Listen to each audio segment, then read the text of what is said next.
100 personas, esto tiene un límite. Pero bueno, esto va a quedar grabado, ya graba automáticamente, así que se va a subir. Más que nada para que le avisen a sus compañeros en el caso de que lleguemos al límite. Claro, vamos a hacer uno solo, les explico por qué. Mariela está enferma, tiene fiebre, no se puede conectar. Entonces, para no estar 4 horas, digamos, hablando de lo mismo, vamos a hacer una sola reunión, es decir, un solo encuentro, pero va a quedar grabado. Se los invitó a los chicos de las 12 para que estén en las mismas condiciones, pero bueno, como están anotados a las 12, quizás muchos no podían a las 10 de la mañana, así que se los invitó, por eso la cantidad de gente. Pero bueno, quédense tranquilos que esto queda grabado. Seguramente va a ser subido a YouTube porque Facebook no acepta tanta cantidad. No me molesta que desactiven los micrófonos ni nada, así que el que quiere hablar es para eso. Organizamos lo mismo con las cámaras, no me molesta, más que nada por la señal, pero no me molesta. Y bueno, organizamos esto de Zoom porque la unidad número 2 tiene mucho contenido. Obviamente yo siempre aclaro, por ahí tiene que estar Dani, si Dani se conectó, se pudo conectar, bueno, que salude, que es la ayudante de las 12 horas. Organizamos más que nada la reunión de Zoom porque esta unidad tiene mucho contenido. Siempre les aclaro lo mismo, que esto obviamente no reemplaza lo presencial, pero bueno, es lo más cercano que tenemos. Por lo menos les puedo ver las caras y podemos estar acompañándolos. Obviamente siempre tratando de que sea lo más efectivo posible y que puedan acercarse a esta materia que les puedo asegurar que es muy interesante y es también para mí una materia bisagra para la carrera. Les va a ayudar muchísimo a todo lo que tiene que ver con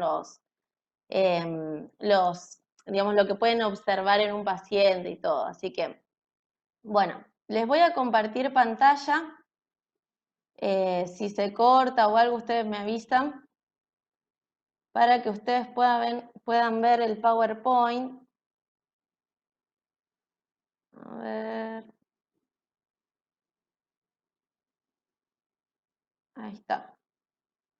¿Lo están viendo ahí?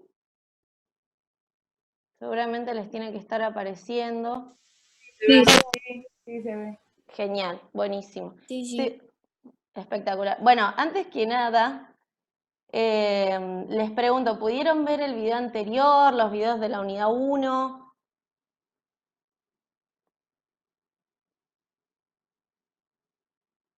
A ver, lo que sí no puedo ver el chat desde acá. Pero bueno, está, chat 3. Sí, buenísimo. Bueno, tuve un problema, no sé si se dieron cuenta, que yo estaba hablando pensando que tenía el PowerPoint y tenía el texto. Así que bueno, las diapositivas no salieron, pero les muestro. Esto era de la pregunta que habíamos comenzado a hablar. Este cuadrito es muy importante, por eso se lo subí como imagen, porque ayuda mucho a entender lo que es el estrés. En cuanto a poder ubicar, digamos, vieron que cuando ustedes leen en el texto es difícil ubicarlo de manera gráfica. Bueno, esto sirve mucho para que puedan entenderlo y también después explicarlo. Bueno, lo de la PINE, que esto se los explicó Dani, los términos, bueno, y lo de la ética. Vienen bien con respecto a la unidad 1. Hoy no vamos a hablar de la unidad 1 porque ya la damos por finalizada, pero con los textos vienen bien, pudieron leer, pudieron terminar, empezar con la unidad 2.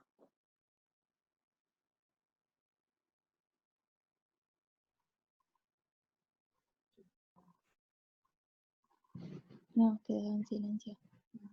Nadie le contesta. A ver si está. Genial, buenísimo. Bueno, entonces vamos a arrancar con la unidad 2. La unidad 2 gira en 4 ejes principales, que son, a ver ahí, buenísimo. Tiene 4 ejes principales. Primero las nociones de nosografía, después la semiología, las alteraciones mentales agudas y crónicas y el DSM y CIE.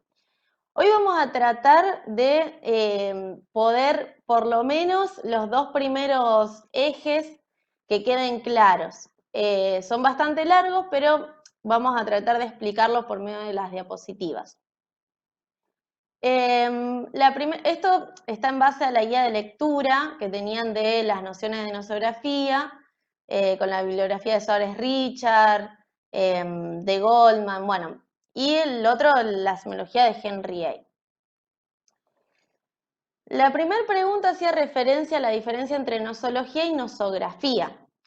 Bueno, lo primero que podemos notar es que cambia la palabra, que son muy parecidas porque las dos hablan de enfermedades, pero la diferencia principal es a qué les suena el término logía.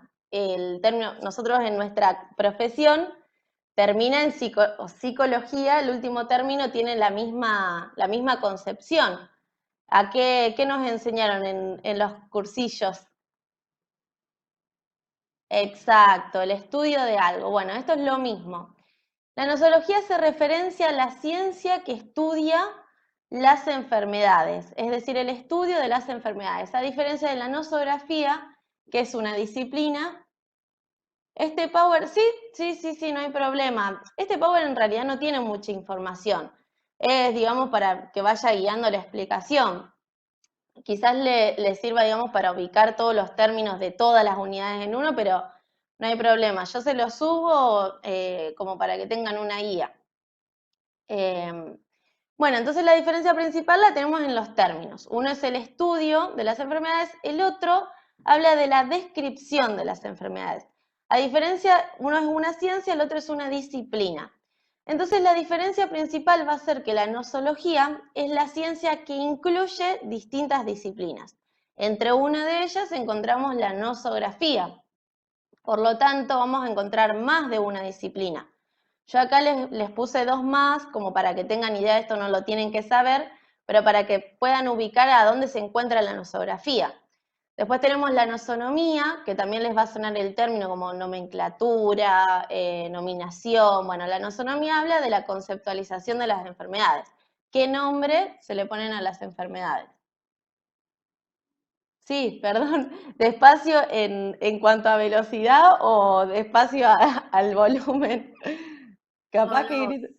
de velocidad. Que yo. Ah, listo. Listo, porque puede ser que me emocione y hable muy fuerte. Listo, voy más despacio. Bueno, entonces tenemos dentro del campo de la nosología, tenemos la nosonomía, nosotaxia y nosografía. Son distintas disciplinas que están dentro de un mismo campo. La nosonomía, bueno, de lo que se ocupa es del nombre de las enfermedades. Esto no hace falta que sepan las definiciones. La nosotaxia habla de la clasificación de las enfermedades en distintos criterios. Y después la nosografía, que es de lo que nos vamos a ocupar. La nosografía lo que hace es describir, estudiar la descripción de las enfermedades. Pero se ocupa de cosas particulares, de distintos criterios, que estos nos van a ayudar a entender casi toda la unidad. Esto es lo que encierra toda la unidad. ¿Por qué? Porque la nosografía describe la etiología de las enfermedades. Cuando hablamos de etiología hablamos de causas. Después tenemos la patogenia. Cuando hablamos de patogenia hablamos de génesis o inicio y desarrollo de una enfermedad. Después tenemos la semiótica, que ¿a qué le suena semiótica? Si alguno se acercó al texto de Henry A, se llama el capítulo Semiología. ¿De qué trata la semiótica? Uy. A ver. Perfecto. Los signos y síntomas, perfecto. Signos y síntomas que hacen referencia a un paciente, a la enfermedad. Entonces la semiótica va a estudiar esto, signos y síntomas o síndromes de una enfermedad. Y por último, la patocronía, que tenemos también conjunciones, acá vamos a encontrar muchas conjunciones de palabras, es decir, términos que se unen para definir algo. La patocronía habla de patogenia y cronía, que viene de la palabra crónico, por lo tanto lo que va a estudiar es la evolución de las enfermedades. Entonces estos términos, ahora que entendimos qué significa cada uno, nos va a ayudar a la pregunta número 2. La pregunta número 2, yo acá me abrí la guía para no olvidarme ninguna.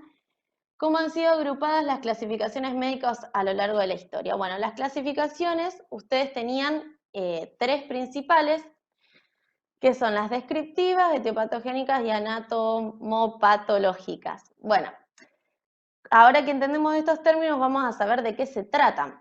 Nosotros tenemos las clasificaciones descriptivas, que dentro de estas tenemos las clínicas o semiológicas, que obviamente se van a ocupar de esto que veníamos hablando, signos y síntomas que pertenecen a una enfermedad. ¿Y por qué también se llaman clínicas? Porque los signos y síntomas es lo que observamos dentro de la clínica, es decir, dentro de nuestro campo de trabajo. Y las descriptivas tenemos las patocrónicas, que se van a ocupar, como dijimos recién, de la evolución de las enfermedades. Entonces, cada vez que hablan de clasificaciones descriptivas patocrónicas, ustedes ya, patocrónicas, cronicidad, evolución, ya se van a ubicar fácilmente. Más que nada por si se los preguntan en algún examen y, bueno, y en su profesión. Está bueno tener en cuenta estos términos. Después las etiopatogénicas, bueno, estamos hablando de etiología otra vez, entonces causas, y patogénicas estamos hablando de desarrollo de la enfermedad. Por lo tanto, nosotros si nos vamos a la unidad número 1, nos dimos cuenta que las causas de las enfermedades psicosomáticas no eran unicausales, había más de una causa. Bueno, entonces cuando hagamos esta clasificación nos vamos a dar cuenta que las enfermedades psicosomáticas tienen más de una causa, biopsicosocial, bueno, se trata más o menos de esto. Bueno, lo mismo que, perdón que vuelva, pero me voy acordando, las patocrónicas, acá nos vamos a dar cuenta si una enfermedad tiene una evolución, por ejemplo, si tiene riesgo de muerte, si tiene cura, qué tipo de evolución tiene cada enfermedad. Entonces nosotros sabemos que hay ciertas enfermedades que evolucionan, pero no hay riesgo de muerte. Entonces es importante tener conocimiento de las enfermedades, digamos, cómo se van a clasificar, porque no es lo mismo una enfermedad que tiene cura o una que no. Y por último tenemos las anatomopatológicas. Cuando hablamos de anátomo, también el término nos lo dice, estamos hablando de alteraciones morfológicas. Esto generalmente se ve, por ejemplo, cuando se arruinan algunos tejidos, por ejemplo, el tejido pulmonar, por ejemplo, en personas fumadoras. Bueno, lo vemos ahora cómo se clasifica esta enfermedad, el COVID-19, porque también hay una alteración del tejido pulmonar. Si escuchamos tos, ahora todo nos da miedo, bueno, es porque hay una alteración en el tejido pulmonar. Bueno, esto es más o menos la clasificación de las enfermedades. La tercera pregunta, no voy a ser muy extensa con esta porque esto es un poco más subjetivo como lo pueden responder. Pero hablaba de la importancia ética. Esto les va a servir a ustedes en su profesión cuando hablamos de ética y todo lo que conlleva, digamos, la ética del psicólogo. En el texto hacía referencia a un término, el término oráculo, como a esto de que digamos, el médico va a ser quien prediga el futuro del paciente. Bueno, con esto hay que tener mucho cuidado porque yo creo que si ustedes van a terapia, su psicólogo no les dice, bueno, vos llegás y te toma los síntomas y te dice, vos sos un neurótico obsesivo grado 2. No, no te lo dice, porque a veces el diagnóstico puede llegar a determinar la vida del paciente.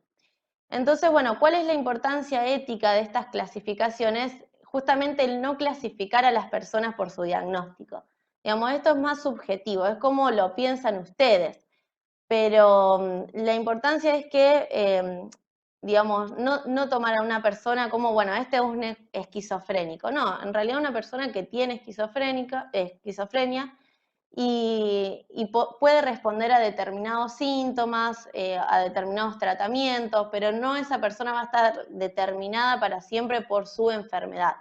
Lo mismo con otras patologías, por ejemplo, cuando una persona es hipertensa, no le decimos vos sos un hipertenso, vos tenés hipertensión. Bueno, esto es más o menos a lo que apunta la pregunta, pero ustedes pueden responderla como les parezca, digamos, es la importancia ética que ustedes le dan a las clasificaciones. Bueno, la pregunta número 4 hablaba de las nosografías clásicas, más que nada de los aportes que le dan estos autores.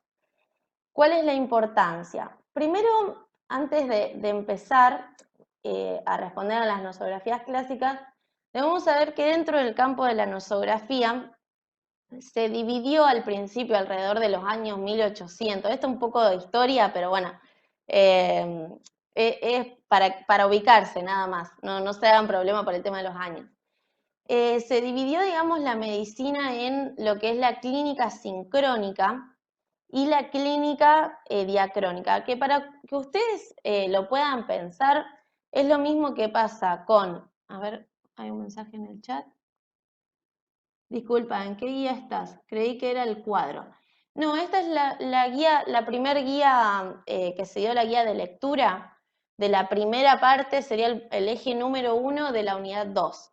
Pero vamos a ir al cuadro, así que quédense tranquilos que eso lo vamos a hablar también. Karen, una Sí, consulta. ¿Podés sí. repetir en qué se dividió la nosología? Que no llegué a notar. En la clínica sincrónica y diacrónica. Esto tampoco no lo van a preguntar ni nada, ni hace falta que lo sepan, pero es para que se pueda entender, digamos, a qué apuntaban los autores. ¿Les parece bien, digamos, que hablemos de esta guía? Si no, pasamos directamente a la semiología. Yo, porque esto como no lo hablamos ni nada, estaba bueno que lo charlemos. Karen, una pregunta, Sí. ¿esto después lo van a subir a los grupos de Facebook? Porque hay gente de la comisión de las 12 que recién se une porque no nos habían pasado el link. Sí, esto lo vamos a subir, todo lo que estamos hablando, el video se va a subir, obviamente lo vamos a subir a YouTube por el tema del tamaño, que no se puede subir directamente a Facebook, pero después compartimos el link a las dos comisiones, así que no se hagan problemas. Buenísimo. Sí, a mí me parece bien, buenísimo. Obviamente no voy a ser muy extensa con esto, pero es importante que lo sepan porque esto es parte del programa, así que está bueno que lo hablemos y que ya que estamos todos juntos, buenísimo. Bueno, la clínica sincrónica y diacrónica, para que ustedes puedan pensarlo, sí, está primero, claro. Para que ustedes puedan pensarlo, es lo mismo que cuando hablamos de psicoterapia y psicoanálisis. Esto lo van a ver en quinto año, supongo, el año que viene, pero las clínicas psicoterapéuticas se tratan del aquí y el ahora, lo que se observa ahora, en lo real. Entonces, no tiene en cuenta, digamos, el pasado, los antecedentes. En cambio, el psicoanálisis es lo que siempre se discute, digamos. El psicoanálisis tiene en cuenta el pasado, la infancia. Bueno, la clínica médica se trataba de lo mismo. Pinel lo que va a hacer es observar el aquí y ahora, digamos, lo real. Entonces va a considerar la locura como única, digamos, como no se había visto otra patología similar. Entonces lo que va a hacer es dividirla en 4 síndromes. Que esto también va a ser lo que va a guiar los estudios posteriores. Y va a decir que en la locura tiene 4 síndromes diferentes. Uno es la manía, que él lo observaba como un delirio generalizado, es decir, que se daba en todo el sistema nervioso, en todo el cuerpo. Después la melancolía, que era un delirio también, pero enfocado en un objeto. Después la demencia, que tenía que ver con las facultades mentales. Y el idiotismo, que lo veía como, digamos, una alteración también en las facultades intelectuales y las afectivas. Esto es el primer acercamiento que pudo hacer Pinel y lo que aportó, digamos, a la clínica. Después viene Kraepelin, que lo que va a hacer esta vez es introducir la diacronía. ¿Qué quiere decir? Que va a introducir el inicio, desarrollo, forma de estado y final de una enfermedad y los accesos. Esto es importante porque va a ser lo que después se encuentren ustedes en Henry A. Es decir, todas las enfermedades que vamos a ver, depresión, manía, todo el delirio crónico, todas van a estar divididas en estos cuadros, es decir, en el inicio, desarrollo, forma de estado, final, los accesos, en el caso de las crisis de manía, crisis de melancolía. Entonces es, digamos, el aporte más importante que va a hacer Kraepelin. Entonces va a sistematizar las enfermedades nosológicas y va a establecer 3 enfermedades, que no hace falta que las sepan, pero lo importante es que va a introducir la etiología como base. La etiología, acuérdense que son las causas. Entonces va a decir, bueno, hay enfermedades que tienen causas exógenas, es decir, un agente exterior. Entonces va a decir, por ejemplo, la locura infecciosa o por intoxicaciones, que esto ustedes saben que la locura se da por un agente externo, digamos que no viene del cuerpo, sino que se da por algo, por una infección, por ejemplo. ¿Vieron cuando le sube la fiebre a un paciente y empieza a delirar, o como nosotros decimos que empieza a delirar? Bueno, se trata de esto, que la locura que veía era, digamos, por una causa, era secundaria, digamos, por una causa primaria. Y bueno, después incorpora la maníaco-depresiva, las paranoias, bueno, dentro de estas 13 enfermedades. Algunas les daba etiología exógena, es decir, causas exógenas por un agente exterior, y otras causas internas, que decía que estas eran las más difíciles de estudiar o las que no se podían ver. Bueno, vamos hasta ahí. Después tenemos la fenomenología, que el autor principal que podemos encontrar en los textos es Jaspers. Lo que él establece es, digamos, como una mezcla de estas dos, de la sincrónica y la diacrónica, porque él va a decir que, ustedes saben que la fenomenología es la observación de un fenómeno, pero él va a decir que esta observación va a ser a partir de lo que cuenta el paciente sobre su malestar. ¿Qué quiere decir? Que él va a estudiar a los estados de enfermedad como ellos lo experimentan, es decir, cómo lo comunican en lo que nosotros llamaríamos en la terapia, en una sesión. Entonces, él va a decir, el aporte más importante es que va a distinguir los fenómenos comprensibles, que este término lo van a ver aparecer mucho en Jasper, la comprensión. ¿Por qué? Porque él comprensión le llama a aquello que es coherente, digamos. El desarrollo de la personalidad, la biografía del paciente, cómo se va desarrollando su vida. Bueno, él ve algunos aspectos que son coherentes, que son comprensibles, y los separa de aquellos que son incomprensibles, que tienen que ver con la ruptura de la personalidad previa. Es decir, venía en un transcurso normal, una evolución normal, y en un momento eso se rompió. Esto lo pueden escuchar mucho en psicoanálisis con la ruptura de la personalidad o la ruptura del yo. Bueno, se trata de eso. Jasper introduce este término como algo que después va a servir para toda la clínica médica y psicológica, obviamente, que es lo que nos interesa. Y bueno, va a haber aquellos que estén en discontinuidad, o sea, que rompan, digamos, con esta biografía. Y bueno, van a hacer la psicopatología, digamos, como una disciplina teórica. Esto tampoco, digamos, yo se lo hago a modo de aporte, pero nace como una disciplina teórica y medio que se opone, digamos, con la psiquiatría, que era más práctica. Pero bueno, no los quiero confundir con eso. Y por último tenemos el psicoanálisis, que esto es lo más fácil porque ya tenemos otras materias en la carrera que nos ayudan a pensar cómo es este modelo. El modelo que propone el psicoanálisis es el modelo nosográfico estructural tripartito. Repito, modelo nosográfico estructural tripartito. ¿Por qué? Porque nosotros ya lo conocemos, lo escuchamos muchas veces. El modelo que propone es neurosis, psicosis y perversión. Es decir, que todas las personas por eso gustó tanto, digamos, a los estudios, porque era un modelo fácil de comprender, porque todos nos dividimos en estos tres, en neurosis, psicosis y perversión, ni más ni menos. Entonces, bueno, se empieza a adoptar este modelo, se empieza a estudiar. Nosotros en nuestra carrera, muchos de los modelos que hacemos en cuanto a la clasificación de las enfermedades están en base a estos tres.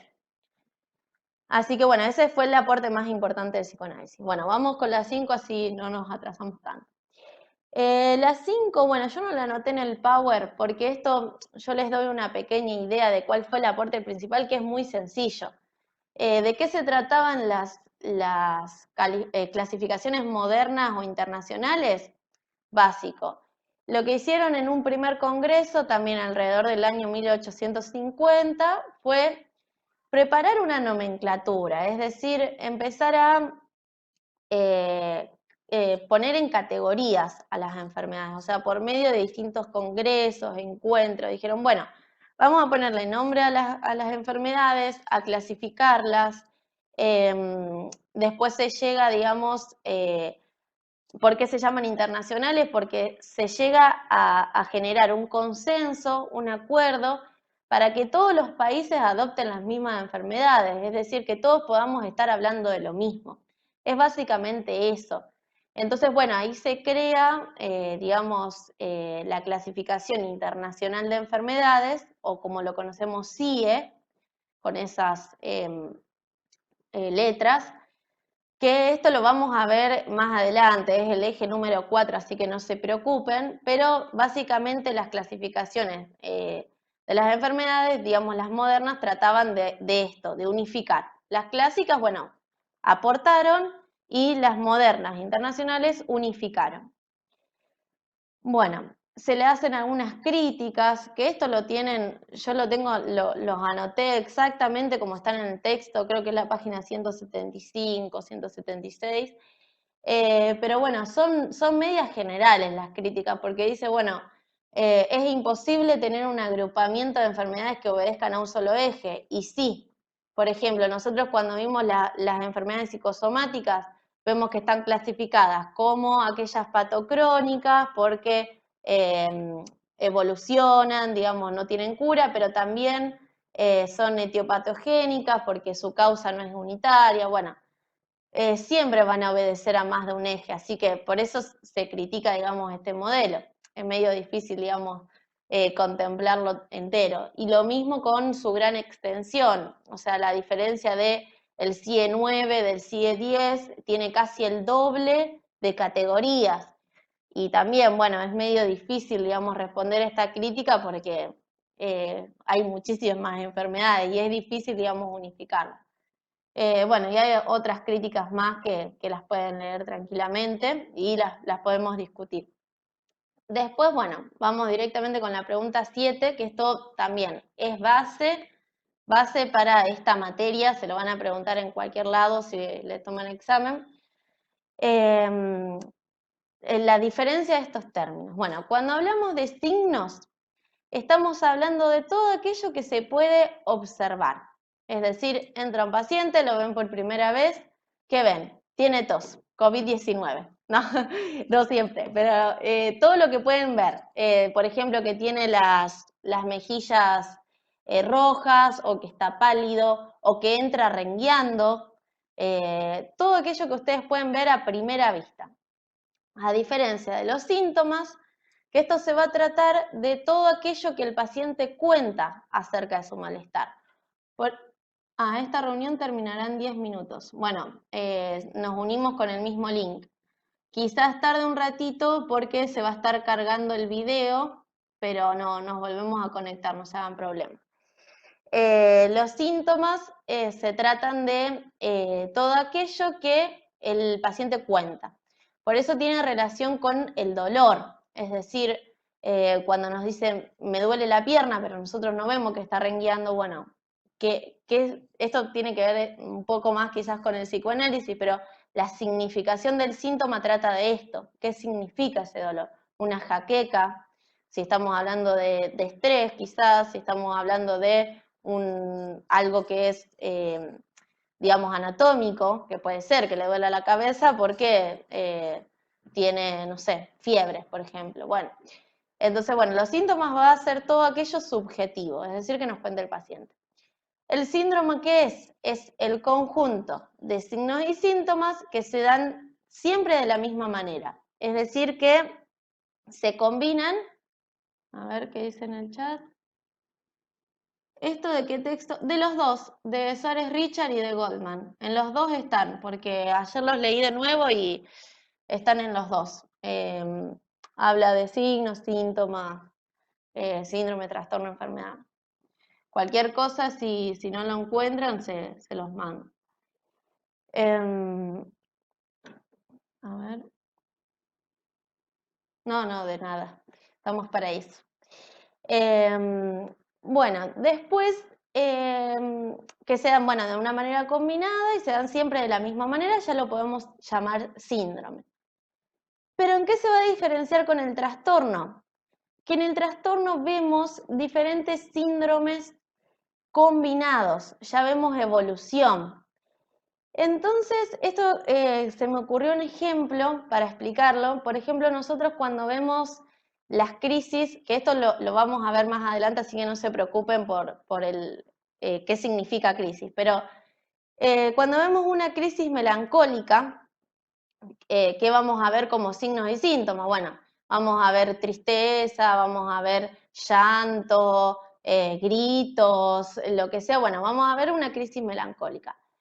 Por ejemplo, que viene el paciente a una sesión, llora en la sesión, bueno, es una crisis melancólica, bueno, puede ser, lo podemos ubicar dentro de un síndrome. Bueno, tuvo una crisis, nada más. Ahora, ¿qué pasa si esto evoluciona? Es decir, se ve en el tiempo, pasa un mes, 2 meses, viene con los mismos signos, los mismos síntomas, va evolucionando, se combinan, esto es matemática, crisis más crisis es igual a trastorno. Estamos hablando de una depresión. Es decir, se le llama trastorno depresivo o trastorno de depresión mayor. Estamos hablando de algo más grave, que ya evolucionó, ya podemos hablar de una patología. ¿Qué pasa si se combina, por ejemplo, una crisis melancólica más una crisis de manía? Y vemos que estos se van combinando a lo largo del tiempo. Crisis melancólica más crisis de manía más crisis melancólica más. Estamos hablando de un trastorno de bipolaridad o trastorno maníaco depresivo. A ver. Un ejemplo de síndrome, ahí está. Justo recién lo termino de dar. Y ahora les voy a explicar algo también con el tema de la enfermedad. Entonces, nosotros estamos hablando de trastorno cuando se habla de síndromes combinados. Ahora, ¿en qué diferencia la enfermedad? Que la enfermedad tiene una causa conocida y se da en todos los mismos, digamos, en todos los casos, la misma causa. Entonces ahí vemos la diferencia principal, porque nosotros a la depresión no la llamamos enfermedad. ¿Por qué no decimos, bueno, está enfermo de depresión? No, decimos tiene un trastorno de depresión, un trastorno de bipolaridad, trastorno. Porque lo que se pudo observar es que la causa de la depresión, de los delirios, de la manía, no se daba en todos los casos de la misma manera. Entonces siempre cuando tratamos este tipo de patologías psicológicas, estamos hablando de trastorno. Y para diferenciar el síndrome de la enfermedad, por ejemplo, nosotros cuando digamos, tratamos a una persona que es Down, decimos síndrome de Down. ¿Por qué? Esto tiene que ver con un error, digamos, de tiempo. Porque en su momento, cuando se clasifica esta enfermedad, solo se conocían los signos y síntomas. Entonces se lo llamó síndrome de Down. Después, con el tiempo, se fue descubriendo que, digamos, había una alteración en los cromosomas, la famosa trisonomía del par 21, digamos que había 3 en el par 21. Entonces, bueno, sabemos que el síndrome de Down es una enfermedad, pero lo llamamos síndrome porque en ese momento no se había descubierto, digamos, la causa. Así que más o menos se entiende la diferencia. ¿Sí? Bueno, esto es básico, digamos, parecen pavadas, pero es lo que nos ayuda, digamos, después adentrarnos al segundo eje.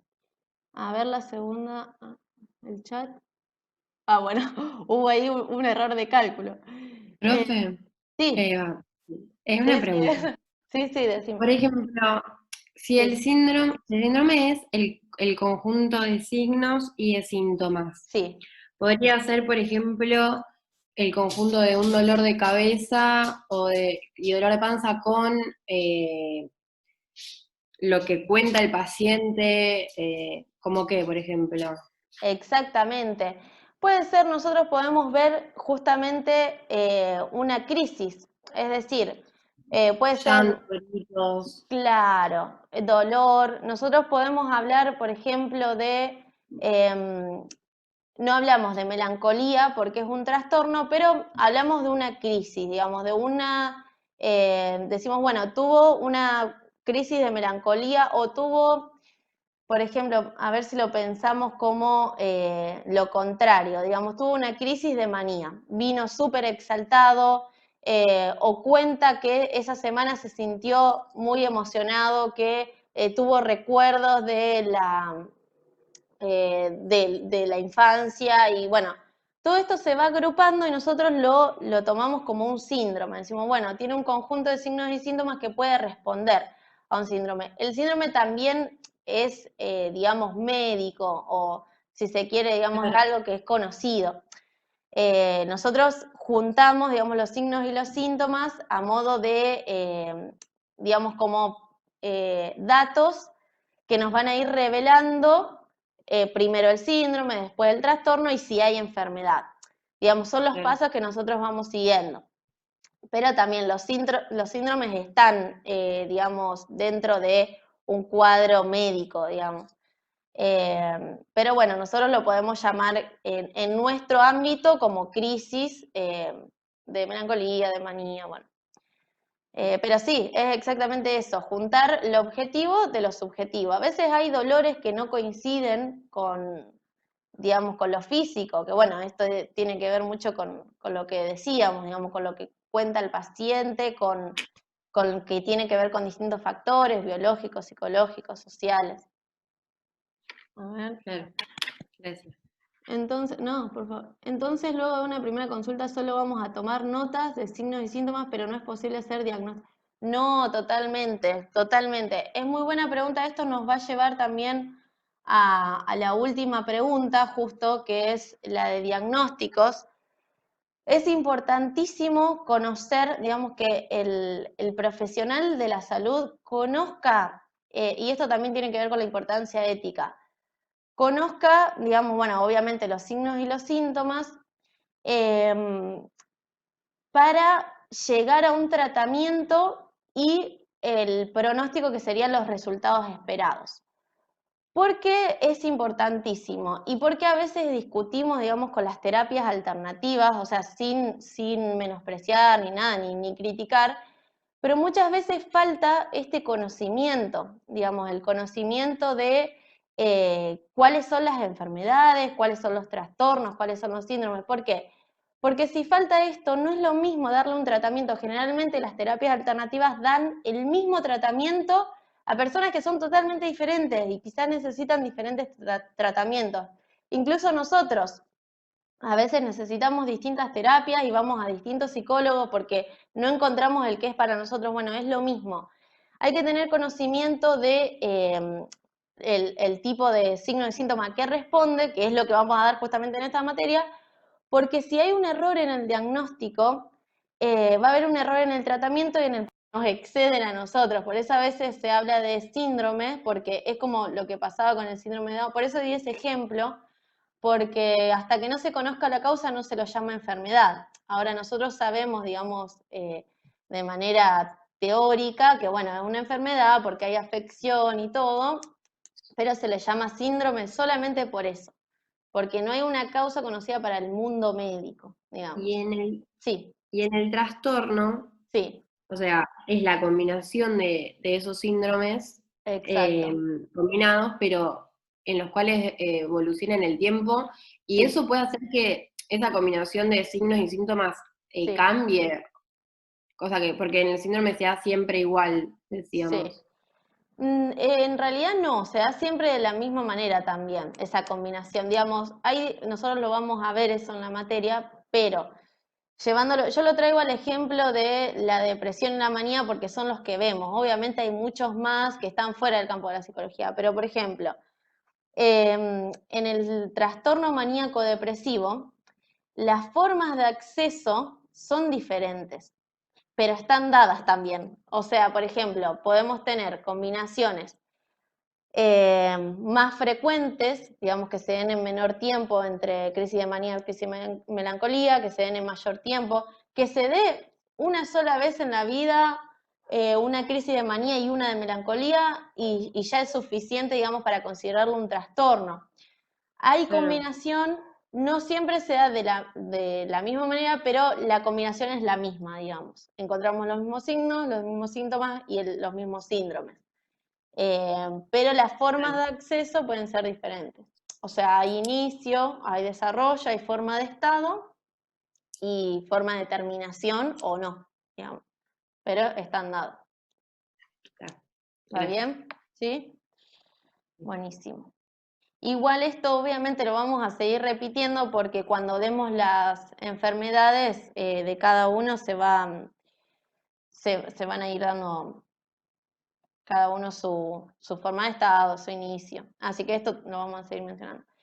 Bueno, nos quedamos en el tema del diagnóstico que habían preguntado y me encantó la pregunta, es muy importante de no diagnosticar, digamos, antes de tiempo. Más que nada porque incluso esto si están cursando evaluación y psicodiagnóstico, la clínica 1 que antes era la B, se lo van a decir muchísimo. Que las técnicas que nosotros utilicemos, si hacemos por ejemplo el HTP, que es una técnica de dibujo, una técnica gráfica, perdón, yo iba a decir dibujo, me tiran con algo. Una técnica gráfica, se ven un montón de cosas, pero eso no determina el diagnóstico. Bueno, con esto pasa lo mismo. En una entrevista, en una primera entrevista, nosotros, como bien dijo la compañera, nosotros vamos a anotar signos, síntomas, incluso a veces ni siquiera lo vamos a anotar en una agenda, lo vamos a anotar de manera visual, vamos a ver un montón de cosas, pero eso no determina el diagnóstico. El diagnóstico se ve con el conjunto de todo lo que hagamos, ya sea por varias sesiones, ya sea por técnicas y por lo que vamos a ver ahora que son los exámenes. No me quiero adelantar, pero está muy bueno saber eso, de no hacer un diagnóstico antes de tiempo, porque puede llevar a confusión en cuanto al tratamiento y el pronóstico. Por eso yo les traía este ejemplo de las terapias alternativas, porque a veces se utiliza el mismo tratamiento para personas diferentes y a veces puede empeorar el trastorno, la enfermedad. El texto les hace referencia a un proceso que en internet está marcado con los numeritos en el texto, dice 1, 2, 3, bueno, yo se los anoté tal cual como los dice ahí, pero vamos a entenderlo, es organizar los signos y síntomas a partir de la historia clínica y exploraciones física y mental, que estos son los exámenes a los que yo me refería, es decir, nosotros vamos a ir armando esta historia clínica con los signos, los síntomas, y la exploración física y mental, que estos van a ser los exámenes que nosotros tomemos. Estas observaciones se van a agrupar en síndromes, que es lo que veníamos hablando, y después producimos el diagnóstico del trastorno mental. Fíjense todo lo que tenemos previamente a establecer un diagnóstico. Es más, a veces nunca se establece un diagnóstico cerrado, a no ser que la obra social lo requiera, que a veces se hace esto, digamos, porque se necesita para que la obra social cubra, entonces necesitamos hacer un diagnóstico, pero a veces ni siquiera nosotros lo tenemos cerrado porque se puede tratar de muchas cosas. Esto también, bueno, estamos hablando también de la primera unidad de lo que es la transdisciplina, digamos, trabajar con otros médicos para que podamos llegar al diagnóstico, así que es un trabajo que lleva tiempo, así que apresurado, esa es la palabra que quería decir, no hacer un diagnóstico apresurado. Bueno, entonces, ya introduciéndonos a esto que, por eso les hacía referencia a la palabra examen. Nos vamos a introducir ya al texto de semiología de Henry A., que lo primero que habla es acerca de estos 3 exámenes. Lo van a encontrar en la primera y la segunda página. Cuando hablamos de exámenes, hablamos de examen somático, que vamos a evaluar ante la duda. Ante la duda nosotros podemos decirle al paciente que pueda requerir a su clínico de confianza estos exámenes. ¿Por qué es importante saber eso? Porque nosotros como psicólogos no podemos hacer órdenes, no podemos sellar órdenes. Digamos, eso lo tiene que hacer un profesional médico, sí o sí. Entonces, bueno, ante la duda, y esto también les voy a traer en referencia a lo que contaba la profe Mariela, la profesora Mariela, cuando hablaba de que tenía una paciente que ella pensaba que tenía esquizofrenia porque tenía alucinaciones, pero cuando ella le pide un examen, descubren que tenía un tumor en el sistema nervioso. Así que fíjense qué importante es ante la duda siempre requerir un examen físico. Podemos hacer, esto no es que cada vez que llega un paciente le vamos a pedir un examen, pero ante la duda lo podemos hacer. O a veces va a pasar al revés. A veces nosotros cuando empezamos a atender a un paciente, te viene con el examen, mirá, yo tengo este problema, tengo un tumor acá, Bueno, entonces nosotros tenemos también que saber mínimamente leer ese tipo de examen. Bueno, tenemos el aparato respiratorio, como por ejemplo la radiografía, el aparato cardiovascular, el electrocardiograma. Me los anoté porque no tengo mucha idea de los exámenes físicos, pero son los que más o menos conocemos. Bueno, el examen de orina, el ginecológico, que muchas veces el ginecológico, esto también vemos la relación de los 3 sistemas, que lo vimos también en la unidad 1, qué importante que son los cambios hormonales también para los cambios psíquicos, así que es importante saber si está en el periodo de menstruación, por ejemplo, que son pavadas, pero que también aportan, digamos, a nuestra evaluación. Que eso es a lo que apunta, digamos, este texto, que tiene un montón de palabras, pero apunta a que se enriquezca nuestra lectura del paciente. El examen neurológico, bueno, esto es lo mismo que veníamos hablando, si hay trastornos motores en cuanto al sistema nervioso, saben que están conectados, digamos, los hemisferios con la parte motor. Bueno, los psicomotores y las funciones del lenguaje, que ahora también lo vamos a ver más adelante, qué afecciones pueden haber en el lenguaje. Y el examen psiquiátrico, que ustedes también pueden anotar las actitudes, las conductas con las que entra un paciente. Bueno, habrán visto también en alguna de las EPI el tema de cómo se puede evaluar el paciente cuando entra, si entra con alguna actitud diferente, bueno, si deja la puerta abierta, si la cierra. Bueno, esto lo pueden encontrar en varias materias. La biografía del paciente, acá pueden hacer una pequeña evaluación de su vida, su infancia, su situación familiar, conyugal, su trabajo, bueno.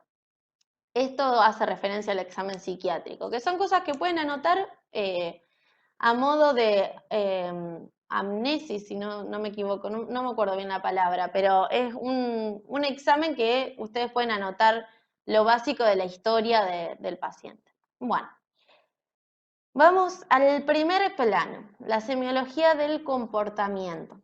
Todo lo que está acá, ustedes, sí, a ver, preguntas.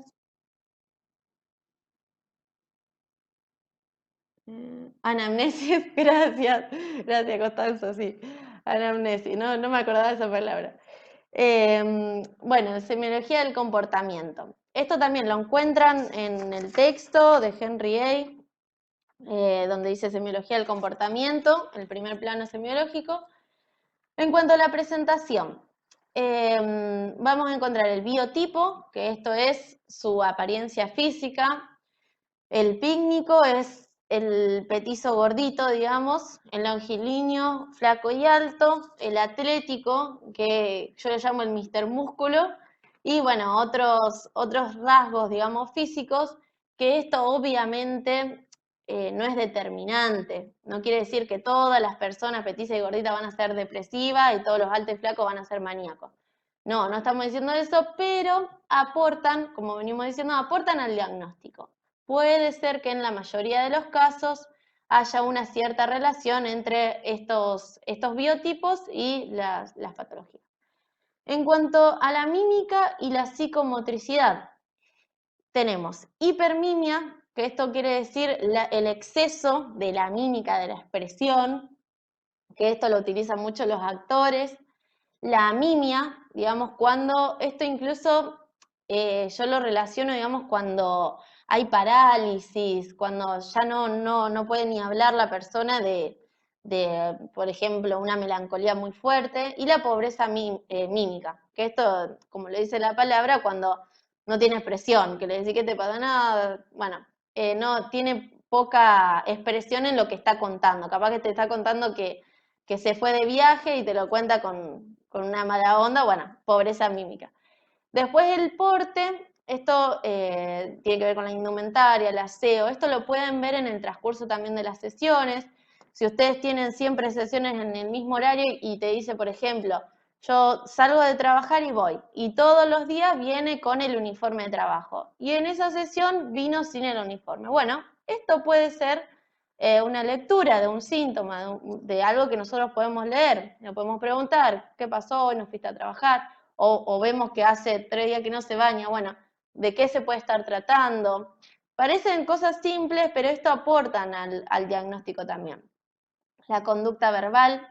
Logorrea hace referencia a digamos, el exceso de palabras. Cuando habla demasiado y no quiero hablar de hilo de la conversación porque esto lo vamos a ver más del lado del pensamiento, sino con las palabras, con lo que podemos escuchar, con lo que sale de la boca, digamos, que es mayor a lo que está diciendo o es mayor como yo que hablo por ahí, logorrea, hablo mucho y a veces no se llega a entender. Bueno, los gritos, bueno, cuando habla muy fuerte, y el mutismo, digamos, que esto generalmente se ve en los adolescentes, el tema de que no quieren hablar, de que se oponen, y lo podemos relacionar con las reacciones al examen, que esto también, cuando tienen entrevistas con adolescentes, les va a pasar muchísimo, y esto no tiene que ver con una patología, sino que a veces son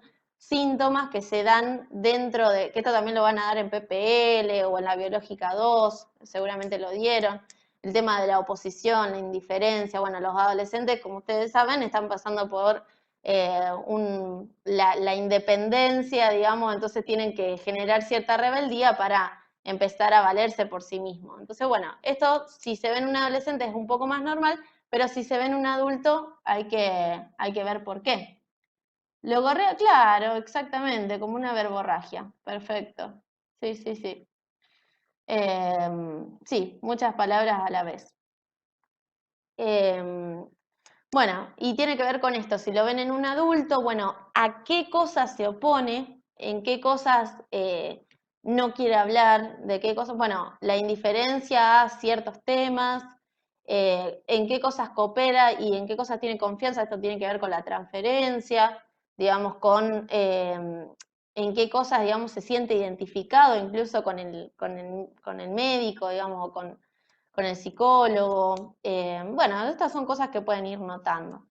Y acá les puse a modo de ejemplo unas imágenes para que se visualicen el biotipo longilíneo, el de Don Quijote, y el de Sancho Panza, cuando les dicen el biotipo pícnico, se trata de este. La segunda imagen es de una escena que seguramente los que van al seminario con la profesora de la Cruz les habrá recomendado esta película, que es Juan de Marco. Está muy buena. Ahí está Juan de Marco, que es Johnny Depp, y su psiquiatra, para que ustedes puedan pensar qué pasa si en su primera sesión se les aparece una persona con estas características, es decir, con esta indumentaria, que se crea un personaje de la prehistoria. Es decir, viene un paciente a su consultorio y les dice, bueno, yo soy San Martín.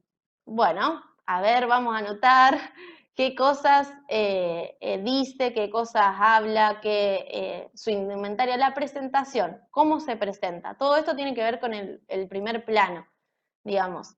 Y el tercero es una de mis películas preferidas, Mentiroso, Mentiroso, y está buenísimo porque tiene un montón de estos síntomas y signos que nosotros estamos hablando. Esta escena, que es cuando él se escribe, bueno, de que la lapicera es de tal color, bueno, es muy similar a una crisis de manía. Hay como... Hace de los 18 años que la aseguro a San Cristóbal. ¿Qué pasó? Se conectó un micrófono. No pasa nada, pensé que era una pregunta, por eso me quedé callada.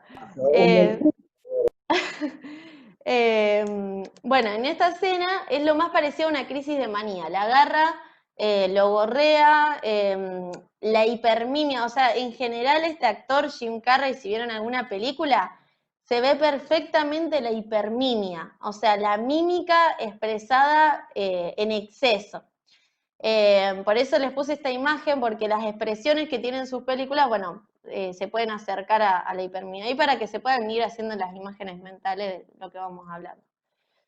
Bueno, seguimos con el primer plano, comportamiento de la vida cotidiana, bueno, los cuidados corporales, es lo que hablábamos recién, cómo se cuida, si se pinta de más, por ejemplo, ¿por qué? ¿Qué es lo que hay detrás de eso? Preguntarle también si duerme bien, si duerme de más, si duerme de menos.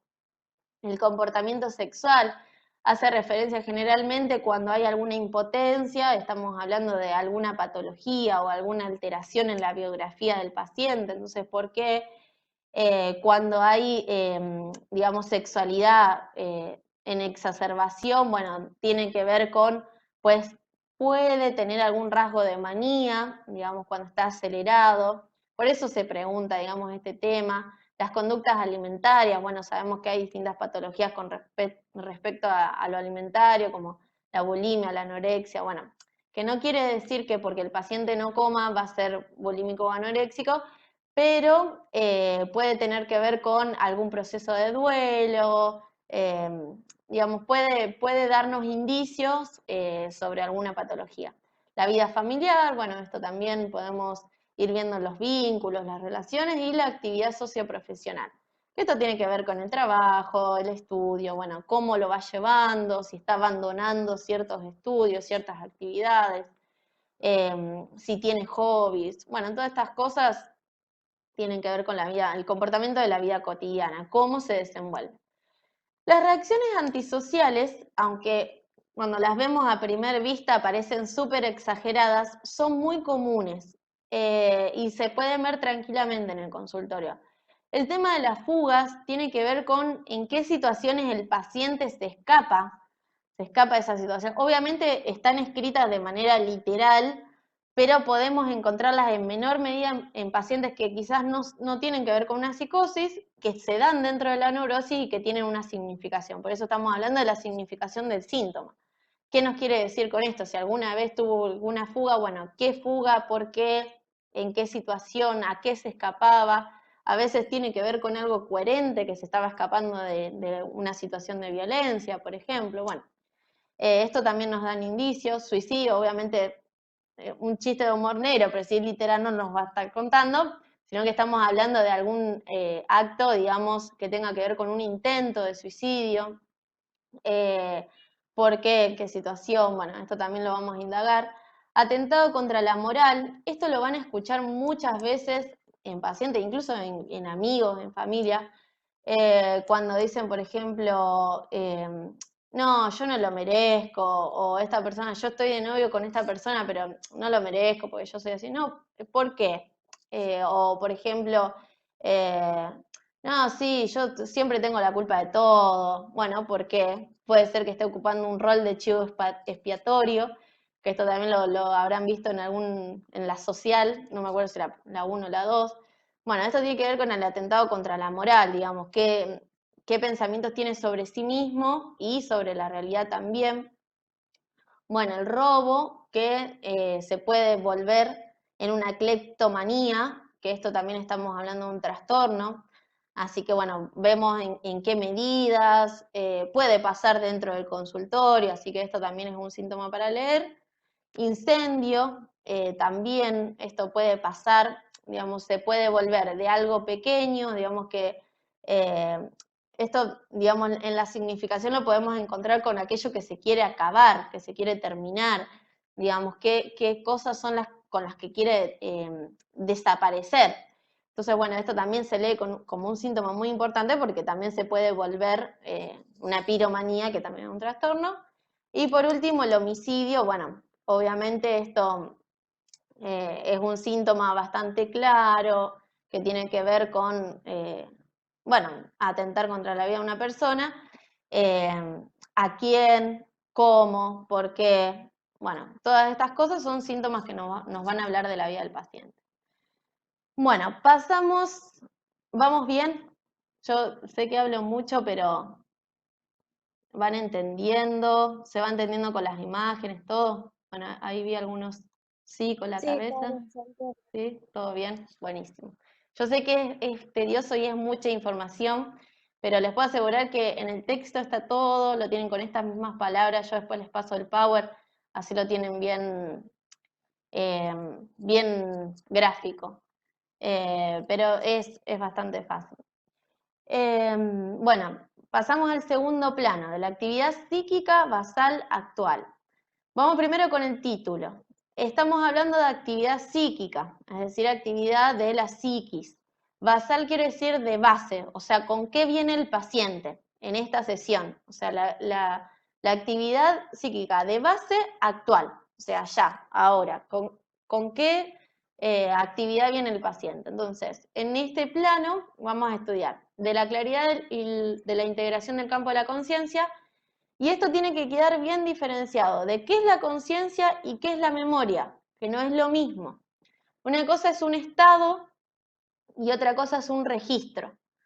Es decir, la conciencia es el estado de actividad, digamos, de si estoy consciente o no, y la memoria tiene que ver con un registro. Así que no, esto es importante no mezclarlo, digamos, no confundirlo.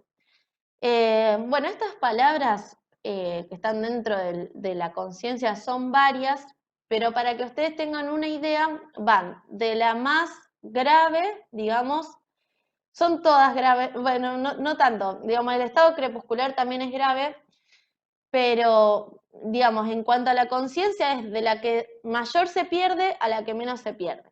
¿Por qué? Voy a explicar.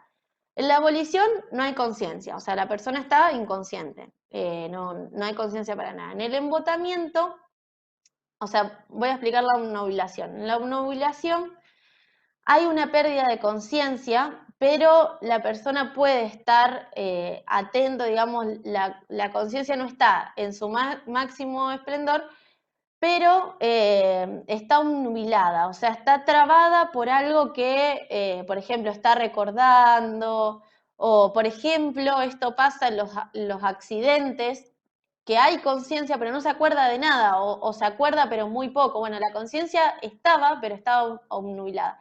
Y cuando se da en mayor grado, hay un embotamiento, o sea, que la persona, ¿viste? Cuando dice, no, pará, no me hables, porque está en otra, bueno.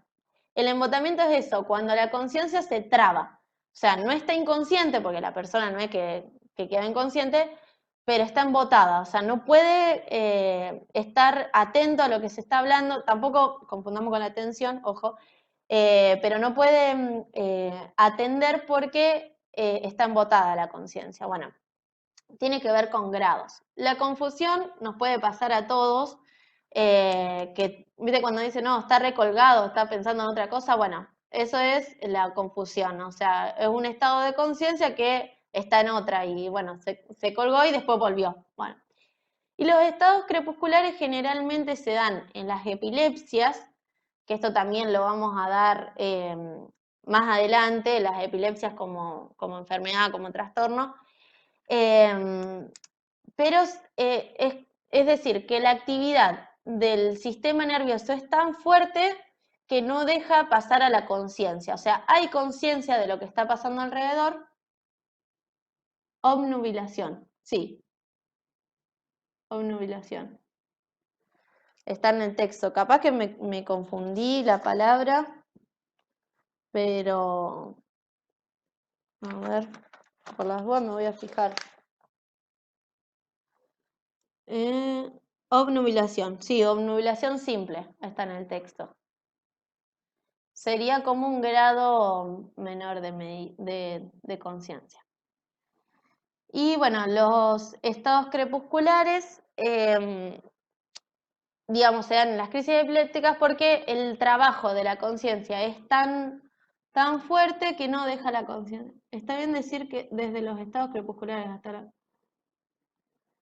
No, en realidad es como se los explico yo para que lo entiendan, pero no quiero asegurarles, quizás un docente se los explica de manera diferente. Digamos, no es el grado de gravedad, sino el grado de conciencia. Digamos, en la abolición es cuando no hay conciencia absoluta. En la confusión hay conciencia, o sea, pero no es en menor medida, digamos, para que ustedes lo entiendan. Digamos, ni siquiera en el texto está explicado eso, porque no se los van a hacer explicar. Pero para que tengan idea de la diferencia entre abolición absoluta y, bueno, de la abolición absoluta y de la confusión. Bueno, después tenemos la semiología de... A ver. Ah, buenísimo. Claro, de estar presente, bien, bien. Ustedes saben que el conocimiento es construcción, entre todos vamos construyendo el conocimiento. Y siempre aclaro que yo no soy docente, estoy estudiando las materias pedagógicas, pero no quiero decir algo que quizás un docente no lo explique así. Pero bueno, este espacio es justamente para que podamos aprender entre todos. Así que, buenísimo. Bueno, quedan 10 minutos, vamos a apurar el proceso. Semiología de la orientación temporoespacial, el síndrome de Korsakoff está como ejemplo. La orientación temporoespacial o desorientación tiene que ver con esto cuando, por ejemplo, nos levantamos y vemos que no sabemos en qué día estamos, o la persona viene y no se acuerda en qué día está. Bueno, esto es la desorientación. Y el síndrome de Korsakoff, yo después les voy a subir un video de una escena, si no me equivoco, de Doctor House, donde, bueno, una actriz lo interpreta súper bien, que, bueno, digamos, está desorientada espacialmente, bueno, y inventa. Es un síndrome muy conocido dentro del campo, pero para que ustedes se den una idea. No lo puse acá porque a veces no se ve bien o quizás no se reproduzca. Después la semiología de los trastornos de la memoria. Las amnesias ahora se las voy a explicar con las imágenes, la diferencia entre la retrógrada y la anterógrada. Y después tenemos las hipernesias y las paramnesias. Hipernesias es cuando aparecen recuerdos que no los citamos. Digamos, que esto también sucede cuando ocurre algún accidente en los estrés postraumáticos, que esto también algo se da, si no me equivoco, en esta materia, de los trastornos de ansiedad y todo eso, bueno, en el postraumatismo aparecen las hipernesias, es decir, ese recuerdo que aparece sin que lo querramos acordarnos. Y las paramnesias tiene que ver con aquello, cuando hablamos de para, tiene que decir algo sobre, son recuerdos que no existen, pero que los inventamos. Y esto, aunque parezca parte de locura, de la psicosis, a veces nos pasa. Por ejemplo, cuando vemos una foto y quizás no nos acordamos de esa situación, pero inventamos el recuerdo. Bueno, eso es un ejemplo de paramnesia. En menor medida, es un recuerdo que es inventado. Bueno, y ahora vamos a ver por medio de estas imágenes que seguramente habrán visto estas películas o estas escenas muy graciosas. Una tiene que ver, cuando vemos la imagen esta del anciano, tiene que ver con la memoria anterógrada, es decir, no poder recordar los eventos pasados, es decir, no me acuerdo cómo me llamo, no me acuerdo quién es mi familia. Bueno, esto tiene que ver con la memoria anterógrada. Y después, estos ejemplos que puse acá de la película Como si fuera la primera vez, que la chica no se acordaba, no podía, digamos, fijar los recuerdos nuevos. Esto tiene que ver con la memoria retrógrada, cuando está afectada la memoria retrógrada. El meme que puse ahí, ¿recuerdas aquella vez que te presté dinero? Hola, soy Tom. Bueno, es de una escena también de esa misma película que el tipo no se acordaba más de 10 segundos. Bueno, eso tiene que ver que está afectada la memoria retrógrada, es decir, la memoria de fijación. Y después el famoso el Candela y la moto, que el tipo no se acordaba, lo mismo, le pasó lo mismo que Hola, soy Tom. No se podía acordar de lo que se explicaba en el momento. Bueno, estaba afectado obviamente por el estrés también que ocurre en el accidente. Esto puede modificarse, hay cosas que son, digamos, permanentes y cosas que después del estrés y del shock del accidente se pueden recuperar.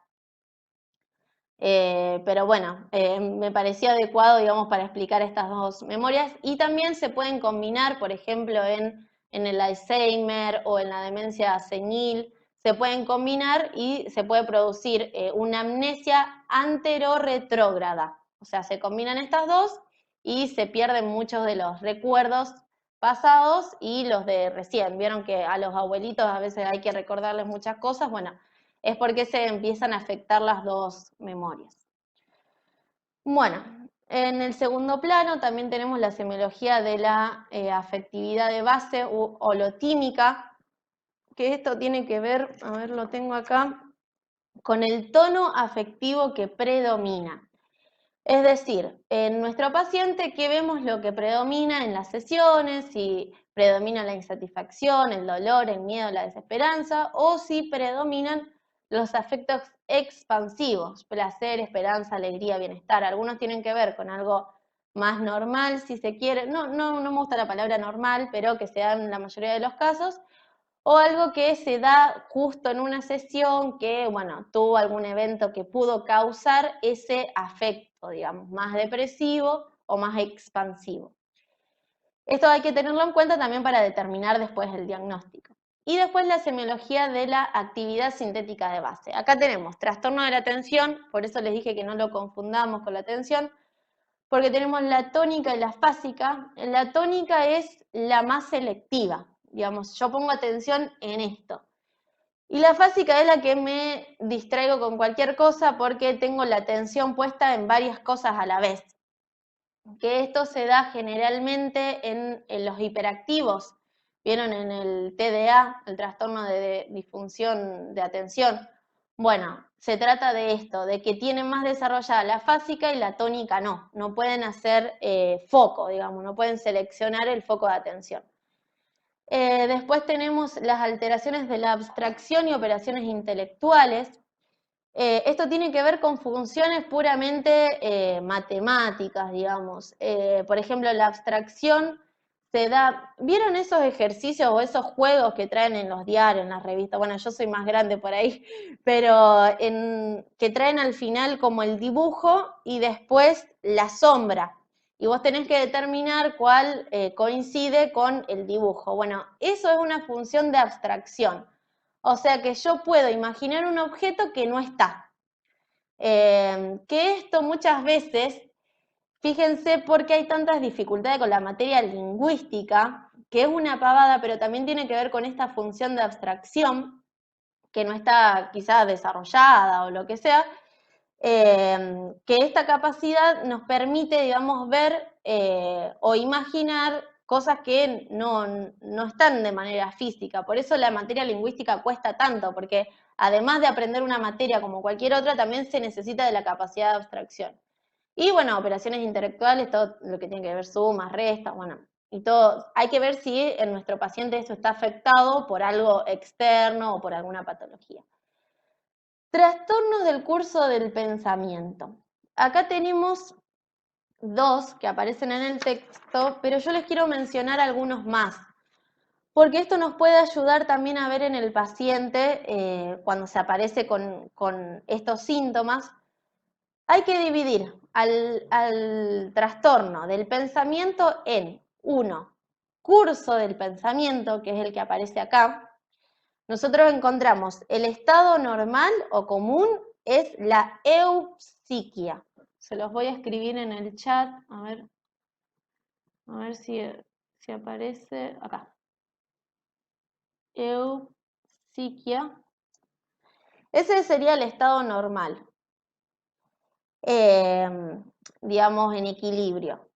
Después tenemos, como dice acá, la taquipsiquia, que es el ritmo del pensamiento acelerado, es decir, que piensa más de lo que puede hablar. Esto a veces sucede en las adicciones, por ejemplo, en el consumo problemático. Y la bradipsiquia, que es el pensamiento lento, el pensamiento que está, digamos, sí, disminuido.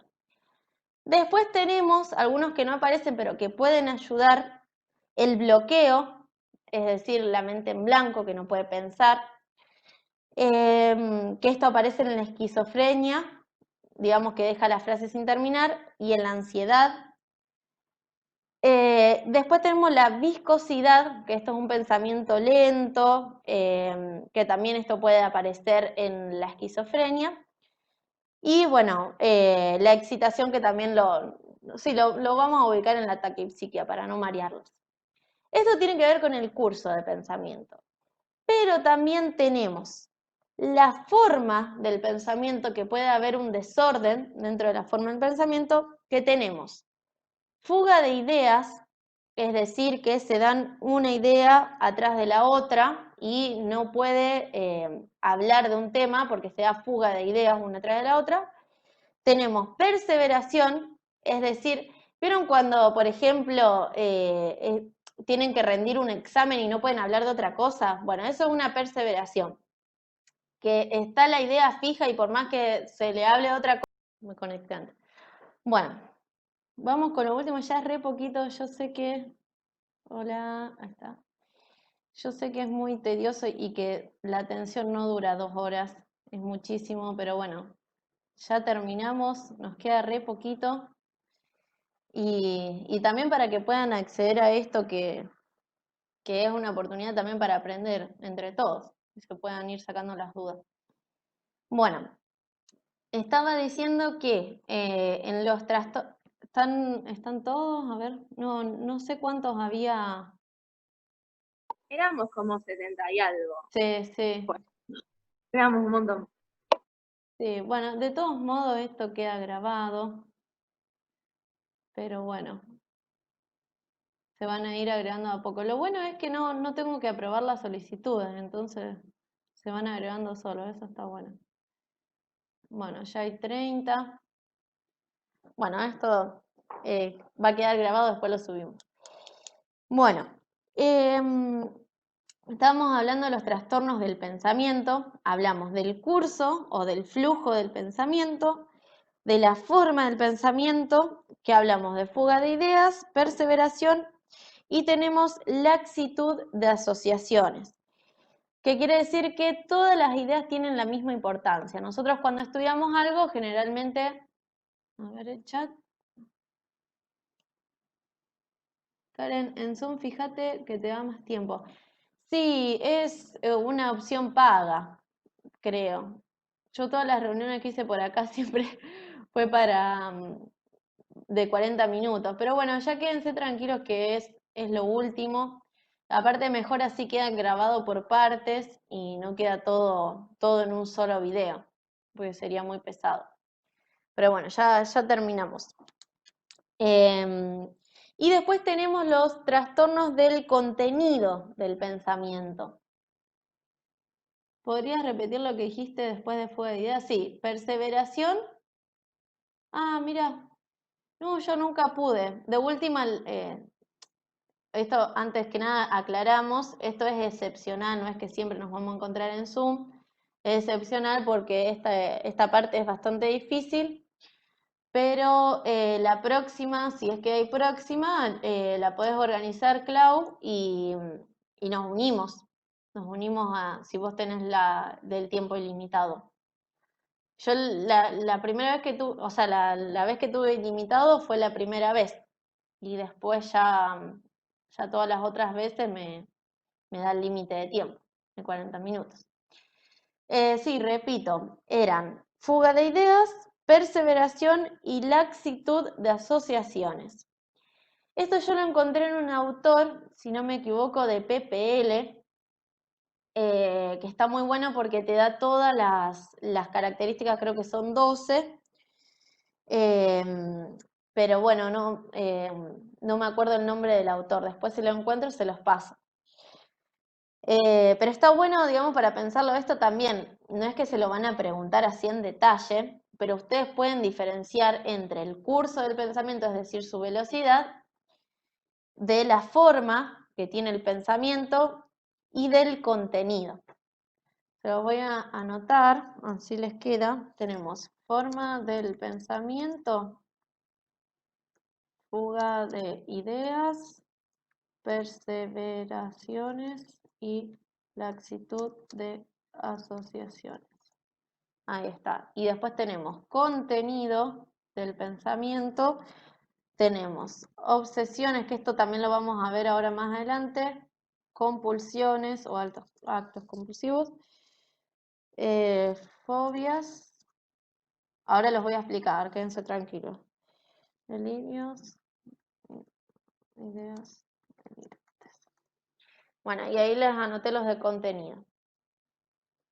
Bueno, contenido, tenemos el contenido del pensamiento, tenemos las obsesiones, es decir, que una idea rige en el pensamiento y hace que pensemos todo el tiempo en eso, como por ejemplo esto de lavarnos las manos, de si cerramos el gas o si cerramos la puerta con llave, bueno, estas son ideas obsesivas. Las compulsiones, que esto tiene que ver con los actos compulsivos, es un acto repetitivo con un fin, pero están dentro del pensamiento porque están dentro del contenido, de lo que tenemos que hacer, digamos, porque esa obsesión o esa neurosis obsesiva nos lleva a tener ciertos actos, bueno, forman parte de la idea.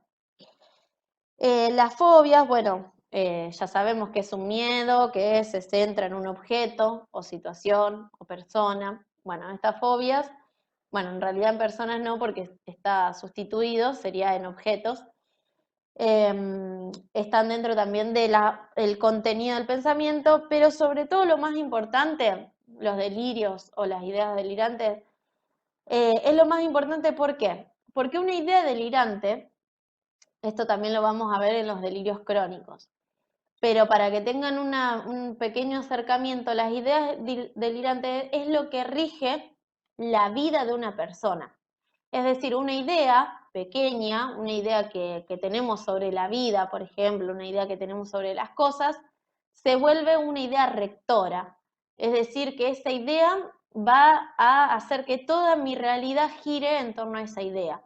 Por eso hay que ver cuándo una idea se vuelve importante para esa persona. Esto es importante que nosotros lo veamos dentro del consultorio, porque si se vuelve una idea delirante ya tenemos un trastorno, un delirio crónico.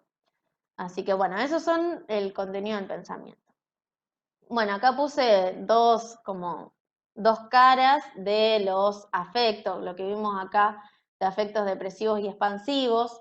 En La Máscara, que también es una película muy recomendada por la profesora de la Cruz, vemos los aspectos holotímicos, digamos, los aspectos de la expresión o de las emociones súper exacerbados, o sea, súper expansivos, en todo su esplendor, digamos. Esto hace alusión, digamos, a la manía o a las crisis maníacas. Y bueno, abajo puse la escena de Spider-Man, del primer Spider-Man, que vemos una situación súper crítica y bueno, todo lo que le sucede al personaje después de eso, que entra como en una crisis melancólica, en la que está muy mal, obviamente algo lógico, pero bueno, son dos caras, digamos, de esto que veníamos viendo. Bueno, Esto vamos a pasarlo rápidamente, no voy a explicar uno por uno, porque se pueden dar una idea. La semiología psicomotora tiene que ver, esto lo vieron en la biológica 2, con las praxias, y la semiología de la percepción con las nocias. Digamos, tienen relación. Por un lado tenemos las crisis nerviosas y los accesos de agitación, donde encontramos las crisis epilépticas, que ya lo vamos a dar en las epilepsias, las neuropáticas, que esto me lo noté, son hormigueos o debilidad muscular, que esto nos puede pasar ante un periodo de estrés, o también se da en las diabetes, también se da. Las crisis catatónicas, que ahora vamos a dar bien qué es la catatonía, pero es una tensión muscular, de agitación onírica, que esto tiene que ver en el sueño, cómo se mueve la persona, las crisis de manía y crisis de ansiedad, que esto también lo vemos en los trastornos de ansiedad generalizados. La catatonía, ¿qué tiene que ver? Las catalepsias son cuando el cuerpo no se puede mover, en un estado biológico. La flexibilidad seria, esto lo pueden ver en un video, si ponen ejemplo de catatonía o crisis catatónica o algo de eso, hay un video, yo ahora les voy a mostrar la imagen de ese video, pero ven a un paciente que, por ejemplo, está así, el médico le corre el brazo y se queda así, y después le corre la mano y se queda así. Bueno, eso es la flexibilidad seria. Malísima mi explicación, pero es literal así, lo van a ver bien gráfico. Cuando el movimiento del músculo queda fijo, así se entiende mejor. Las paracinesias tienen que ver con los amanerismos, las exageraciones, digamos, esto se ve mucho en los esquizofrénicos cuando hacen algún movimiento psicomotor medio raro. Bueno, esos son las paracinesias. Recuerden que es digamos que tiene que ver con algo sobrenatural o algo que no está dado en lo común de las personas. Y el estupor catatónico, bueno, que tiene que ver un poco con esto, que a veces incluye la pérdida de conciencia también, pero está dentro de las catatonías. Los trastornos psicomotores sistematizados, tenemos las obsesiones y los actos convulsivos, que los explicamos recién. ¿Por qué los incluimos en lo psicomotor? Porque, bueno, nos llevan a repetir actos que no están, que se ven como trastornos, como alteraciones. Las alucinaciones psicosensoriales y las alusiones psíquicas y pseudoalucinaciones. Tengan mucho ojo con eso porque esto en diferentes años causó confusión. Una cosa es una alucinación y otra es una pseudoalucinación. ¿De qué estamos hablando? Las alusiones psicosensoriales son percepciones sin objeto, es decir, veo, siento, escucho algo que no está, algo que no existe. Visuales veo, acá hay unos ejemplos comunes que si alguien tiene alucinaciones les van a describir esto. Una alucinación visual le va a decir veo luces, veo figuras. Alucinaciones acústicas, silbidos, campanas. También hay videos en YouTube, si ustedes ponen alucinaciones acústicas van a aparecer estos tipos de ruidos que son los que escuchan los esquizofrénicos. O si hay alguna alteración del sistema nervioso, olfativa y gustativa, bueno, olores, gustos, táctiles, quemaduras, pinchazos. Esto también puede pasar en una persona que incluso no tenga esquizofrenia. Puede tener alguna alucinación táctil y sinestésicas y del esquema corporal. Esto lo pueden ver, ¿vieron cuando a alguna persona se le hace alguna amputación que sigue sintiendo partes del cuerpo? Bueno, estamos hablando del esquema corporal. Nosotros adquirimos una representación de nuestro cuerpo, entonces cuando eso falta, lo seguimos sintiendo, porque ya lo adquirimos, digamos, como reconocimiento corporal, como esquema corporal. Y también, ojo, que puede pasar, esto está entre las dos, las alucinaciones psíquicas y las alusiones psicosensoriales, el tema del esquema corporal cuando está distorsionado en los trastornos alimenticios. Hay que ver si esa persona se ve realmente gorda o se ve realmente flaca o de otro peso. Bueno, hay que ver si esto está dentro de las pseudoalucinaciones o es parte de una alucinación. Si se ve de una forma que no es así. Y las pseudoalucinaciones tienen que ver con una percepción errónea o falsificada de un objeto real. O sea, lo que está distorsionado es la percepción pero el objeto es real. Por ejemplo, puede ser visuales o acústico-verbales. Por ejemplo, las ilusiones ópticas, cuando nosotros vemos agua en el calor, en el desierto, es una alucinación psíquica. Cuando, por ejemplo, escuchamos sonido como, seguro está hablando de mí, bueno, si escuchamos, digamos, lo inventa la psiquis, digamos, no es real, pero está dado por una situación real. Por ejemplo, yo veo que dos personas están hablando y yo pienso que pueden estar hablando de mí. Eso es una pseudo alucinación, que esto hay que tener cuidado porque se puede volver en un delirio, por ejemplo, erotomaníaco, en donde piensa que están enamorados de sí mismo. Entonces, bueno, tiene que ver con esto, con una pseudo alucinación, es decir, una percepción errónea de algo que está sucediendo en la realidad. ¿Se entiende esto? Porque siempre causa confusión. Entonces quería dejarlo bien, bien diferenciado.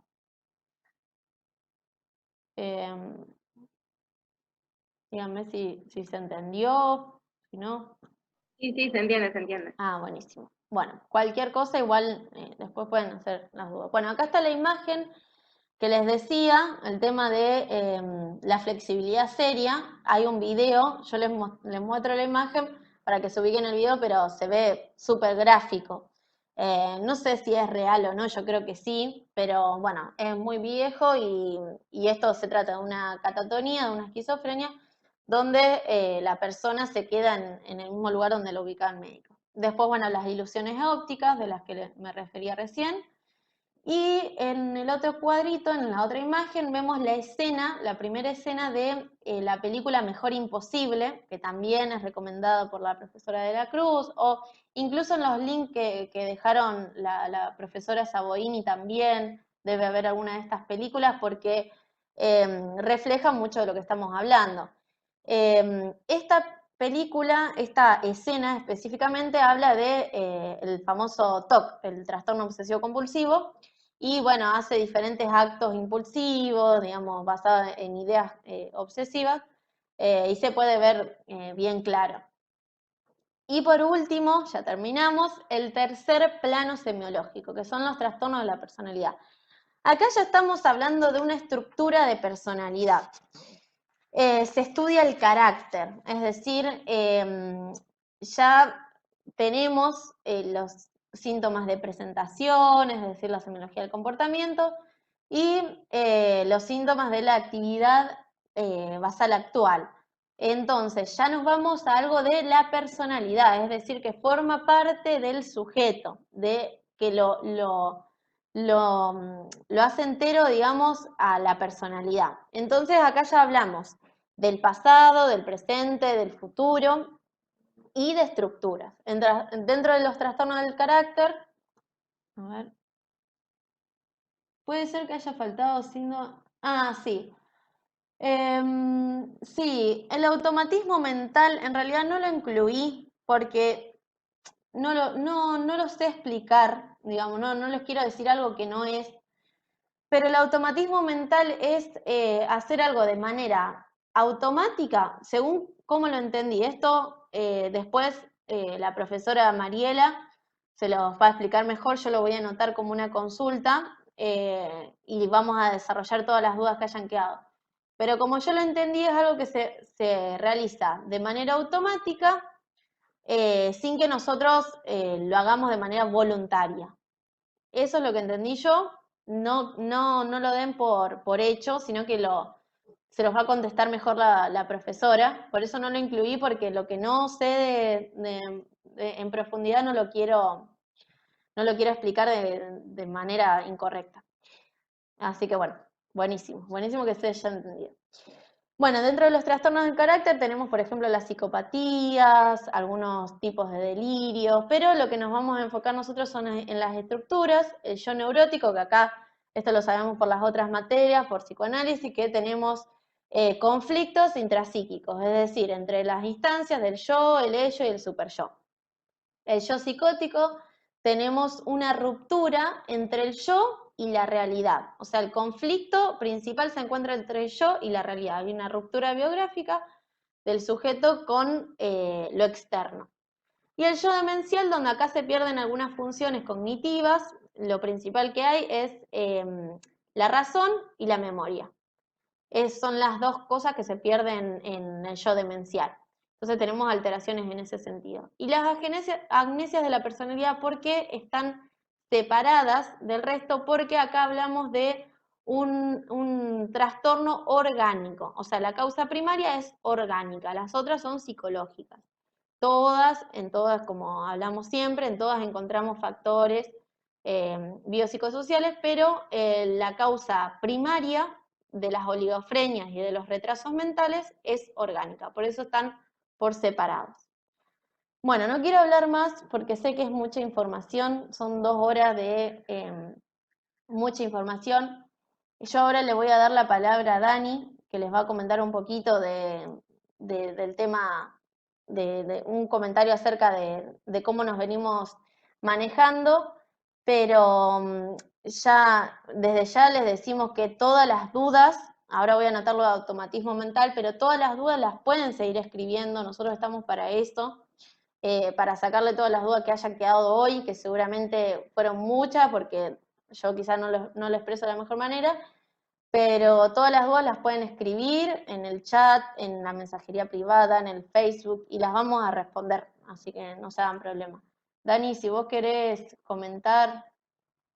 Hola, ¿se escucha? Sí, se escucha bajito, pero se escucha bien. Bueno, hola chicos, buen día. Nada, primero decir que súper piola lo que hizo Karen, me parece que nada, que explicó todo súper bien, súper claro, los powers están re lindos, posta. Me parece re piola que nada, que ella haya podido organizar esto. Después, con respecto a, bueno, cómo se está dando esta situación. Está siendo complejo este contexto. Tanto nosotras, con Karen, somos estudiantes igual que ustedes, así que entendemos lo dificultoso que es el cursado virtual. Y lo difícil que es poder acomodarnos y la cantidad de frustración que genera. Pero también, por estar de ayudantes ahora, o también habitar el espacio del otro lado, si querés, también entendemos que aparecen un montón de dificultades por parte de los docentes, si querés, y también cuestiones que tienen que ver con algo material que es la conectividad. A mí lo que me pasó hoy, que vi que pusieron un comentario que se hizo más tarde, que lo publiqué más tarde, es, se me cortó internet y se me trabó la compu, básicamente, me pasó eso, y nada, estaba ahí con el celu para todos lados para intentar poner el link rápido para que nadie se pierda la clase. O sea, esto lo venimos organizando hace bastante tiempo con la profe se levantó hoy con mucha fiebre, enferma, no pudo estar con nosotros en esta clase virtual, que hubiera estado muy piola que ella pudo participar, pero bueno, surgió esto y no pudo. Entonces, como que también hay cosas que nos exceden a todos, pero nosotros no, o sea, nadie deja de entender que para los estudiantes es difícil, es frustrante, y cursar de esta manera se hace complejo. Por eso también pensamos en esta instancia, en el videíto de YouTube de la semana pasada, de la otra semana para la primera unidad. Estamos tratando de armar cosas para que sea un poco más ameno. Pero después, dentro de o sea, como un mandato, si querés, como parece así, como por disposición de la universidad y del gremio docente también, se plantea solamente hacer un acompañamiento. Entonces este acompañamiento uno lo hace en las medidas que va pudiendo. Algunos docentes tienen algunas posibilidades y otras tienen otras. Entonces, por eso, todas las dudas que tengan lo pueden poner en el Face. De a poco se va a ir contestando, la profe los va viendo a todos las preguntas.